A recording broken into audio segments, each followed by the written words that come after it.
Guys ඔයාලා කවදා හරි හිතලා තියෙනවද Bluetooth එකට Bluetooth කියලා ඒ නමක් තියුවේ කියලා. ඒ කියන්නේ Bluetooth කියන නම තියුවේ කියලා. ඒක devices දෙකක් කනෙක්ට් කරන්න. ඇයි මේ වගේ නමක් තියුවේ කියලා. මේක දැනගන්න අපි 10 වෙනි සතවර්ෂයට යන්න ඕනි. ඒ හැරාල්ඩ් නම්සන් කියලා ඩැනිස් රජතුමෙක් හිටියා. ඒ රජතුමාගේ නික්නේම් එක තමයි Bluetooth. ඇයිද කිව්වොත් එයාට නිල් පාටින් දතක් තිබ්බලු. ඔහු ඇත්තමයි.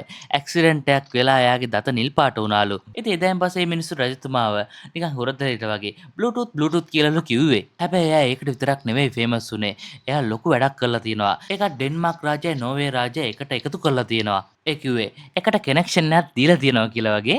ඉතින් එහෙමම කට් කළා අවුරුදු ගානකට කලින් මේ වගේ තාක්ෂණයක් හොයාගන්නවා කියන්නේ ඒ කියන්නේ ෆෝන් එකයි ලැප්ටොප් එකයි කනෙක්ට් කරන්න ෆෝන් එකයි කනෙක්ට් කරන්න වගේ තමයි මේ වගේ තාක්ෂණයක් හොයාගන්නේ. ඉතින් මේක හොයාගත්ත කට්ටියත් ඒකට තියෙන නම මොකක්ද කියලා කල්පනා කරද්දි තමයි අපේ රජතුමාව මතක් වෙලා තියෙන්නේ. එයා නෝර්වේ රාජ්‍යයයි ඩෙන්මාර්ක් රාජ්‍යයයි කනෙක්ෂන් එකක් ඇති කරානේ. අන්න ඒක මතක් වෙලා තමයි ඒ නම මේකට තියමු කියලා Bluetooth කියන නම ඇවිල්ලා තියෙන්නේ. ඒ විතරක් නෙවෙයි. ඒකේ ලෝගෝ එකත් H අකුරයි B අකුර එකතු කරලා තමයි කරලා තියෙන්නේ. හැරාල්ඩ් Bluetooth කියලා. ඉතින් guys ඔයාලා ඊළඟ පාර Bluetooth කනෙක්ට් කරද්දී මේක මතක් වෙයි කියලා හිතනවා. ඉතින් එයාලා මේ ගැන මොනවද හිතන්නේ? යටින් කමෙන්ට් එකක් විතර දාන්න.